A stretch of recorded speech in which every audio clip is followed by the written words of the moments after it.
Now on CoastTV News. The Lewes Fire Department says Buckaloo can return. We knocked on his door for a reaction. Future of farmland. I think it could be a nightmare, honestly. Another development proposed on Route 1. OC Rock and Ride. You can never be too safe on two wheels. Big bikes, new rules in Ocean City.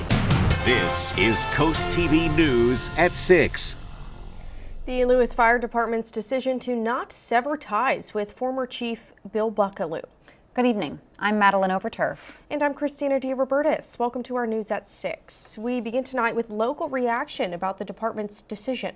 The Lewes Fire Department has decided to keep the punishment of temporary suspension for former Fire Chief Bill Buckaloo, allowing him to return as a regular member following his suspension. CoastTV has reached out to numerous people today for their reaction to that decision. And CoastTV News reporter Emma Aiken joins us live now outside the Lewes Fire Department, Station 2. Emma, you tried to reach out to Buckaloo yesterday and again today. Christina, we called Buckaloo. We also called the president of the fire department, Wally Evans, who helped make the decision around Buckaloo's suspension. In both cases, they did not respond. CoastTV went to former Lewes Fire Chief Bill Buckaloo's house, as well as called, and this is what we encountered.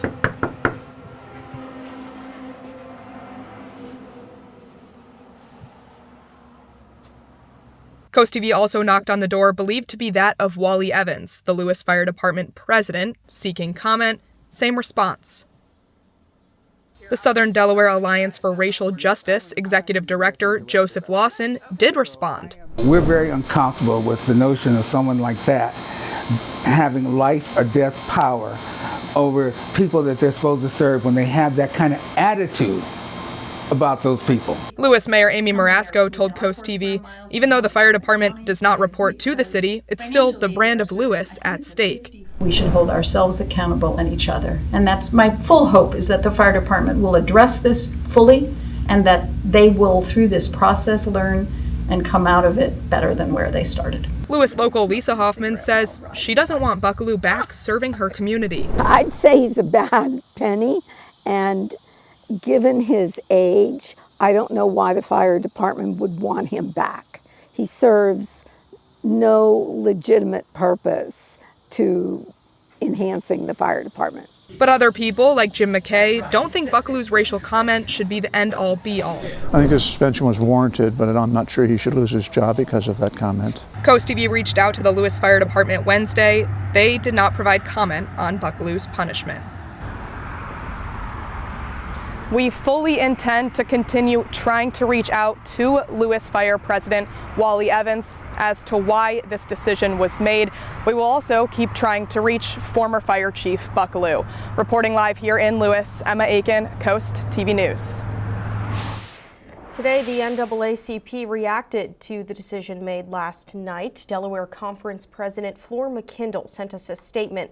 She said in part, quote, the Lewes Fire Department allowing Buckaloo to return after publicly using the N-word is not just disappointing, it's dangerous, unquote. And Buckaloo has faced multiple controversies during his time at the department.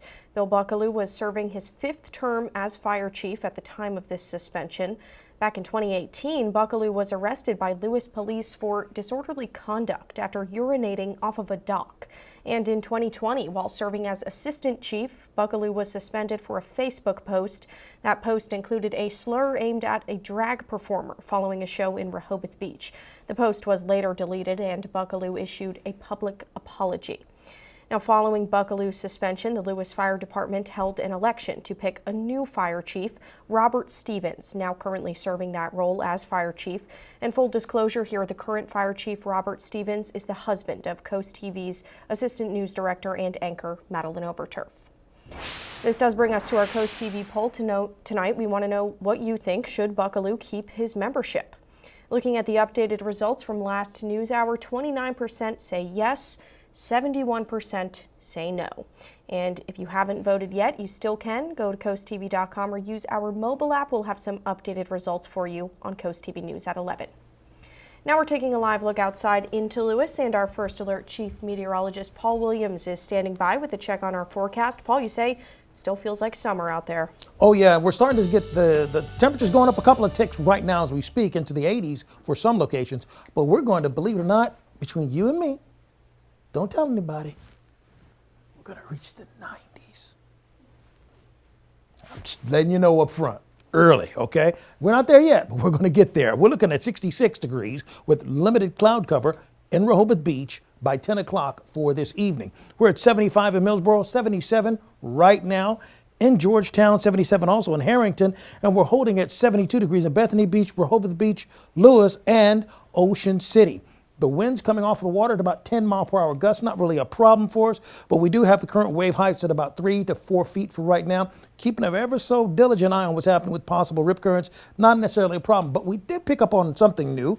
We now have a newly issued small craft advisory that's in effect over towards the Cambridge area and throughout the Chesapeake Bay region. All right, Paul, thank you. Take a look here. This is where proposed 396 single-family home subdivision is supposed to go. This is off Route 1 and Cave Neck, but first it needs state and local approval.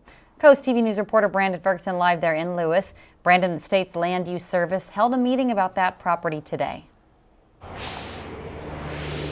Maddie, check out this field behind me. This is where the Robinson Property Project wants to build nearly 400 single-family homes. Now, the Robinson Project is not to be confused with the Seaside development that's set to go right next to it. And I'm going to show you the area of where the Seaside development is set to start. So right here, remember, Robinson Project here. As we get over to the corn, that's where the Seaside development starts. And you can even see the Route 1 and Cave Neck crossover. That's also going to be where the Seaside development starts on the other side of Coastal Highway. And as we make our way back over, this is the Robinson Project again. And when it comes to the Seaside development, that project was unanimously approved by the Sussex County Planning and Zoning Commission in January. And when it comes to that being built, that's up to the builder. But back to the Robinson Property Project. During a state land use service meeting today about the project, infrastructure challenges, flood risk, conservation efforts, they were all reviewed.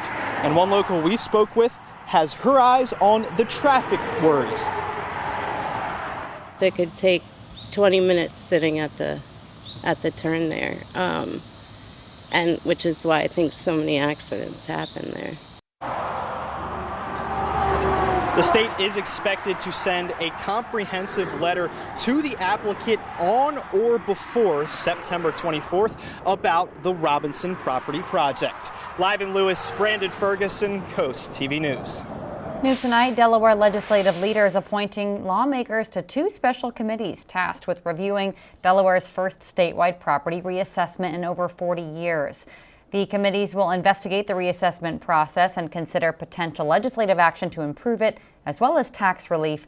From September through November, there will be 4 hearings in total. For more on this, we do have a more in-depth article on CoastTV.com. A strong show of opposition against plans for immigration enforcement in Wicomico County. At Tuesday night's council meeting, nearly 36 people spoke out against a proposed agreement with ICE. In July, county leaders announced an intent to enter what's called a 287G agreement that would allow local police to work with ICE through the county jail. A group that included neighbors and civil rights leaders have raised a number of concerns, including the potential cost for taxpayers, racial profiling, and wrongful arrests. I don't see in any way, in any fashion whatsoever, that is what is facing Wicomico County at all. There's already profiling that goes on large accounts, and so you add the immigrant space to that, and people can be arrested for various reasons, and that can lead to them being connected with ICE when they were not even on the radar. This isn't a done deal yet. Wicomico County leaders maintain they're still weeks, maybe months away from putting pen to paper. A student at Parkside High School in Salisbury is facing charges after authorities say the student brought a gun to school. Wicomico County sheriffs say 18-year-old Devin Renville-Thaluzma was found with a handgun and a small amount of marijuana after a tip to a school resource officer led to a search. Thaluzma was arrested. Charges are pending. The sheriff's office says, though, there are no ongoing threats to the school. And we have a lot more news to get to this evening. If you want to learn Spanish but don't know where to start, the Georgetown Public Library is making it easier than ever, offering free Spanish classes. And more sunshine along with heat and humidity in our area is about to start rising in a serious way. Details on that coming up. But first, setting the stage for OC Rock and Ride, what things are in store for this year's motorcycle event when we're back in just 60 seconds. This is CoastTV News at 6. Closing off parts of the inlet, what was once called OC Bike Fest has now been changed to OC Rock and Ride due to new management taking over. And according to the new owner of the event, some changes have been made this year. CoastTV News reporter Kevin Zappe live in Ocean City. Kevin, work's already begun for OC Rock and Ride. Guys, we are here at the Ocean City Inlet, where right behind me they're setting up gates, cones, and tents ahead of OC Rock and Ride. Now this is just one of the areas where people can see motorcycles, vendors, and bands on stage, all starting next Wednesday. Grab your bikes. No, not those bikes. I'm talking about the hot rods, two-wheeled monsters of chrome, decked out motorcycles. That's all you'll be seeing this upcoming Wednesday during the OC Rock and Ride Bike Fest, something Norm Volpe has been attending since 2013. Just the all-around atmosphere. It's great here in Ocean City, you know. Weather's beautiful. You got the beaches, you got the ocean, you got the bikes, you got the shows, you got the vendors. Matt Otochowski is the owner of the managing team responsible for OC Rock and Ride, and says with his first year managing the event, some changes have been made. What we're doing different this year is we're going to have more vendors into the inlet. It's actually going to start open at 9 a.m. so vendors, and it's free to get to the vendors. Along with this, there will be more seating and local bands throughout the event, as well as more vendors throughout town. I'm looking forward to that. You know, they do have good music and vendors here, but you know, more is better. Although the town wants to make sure everyone has a great time, they also want everyone to stay safe. Unlike last year, the town will be enforcing a special event zone, which includes lowering the speed limit, increasing police presence, and upping the fines if caught going over the speed limit. Can never be too safe on two wheels, you know.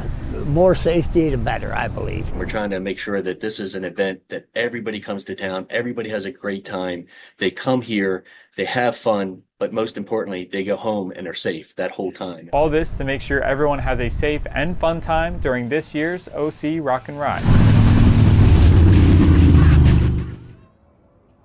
Now, if you want to see some hot rods yourself, OC Rock and Ride will go from September 10th to September 13th.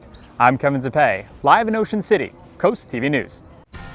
Here's a look at your golf forecast as you're teeing it up for tomorrow. Remember, hey, it's going to be absolutely gorgeous looking skyline. It's going to get a little bit warmer because the humidity is going to start kicking in.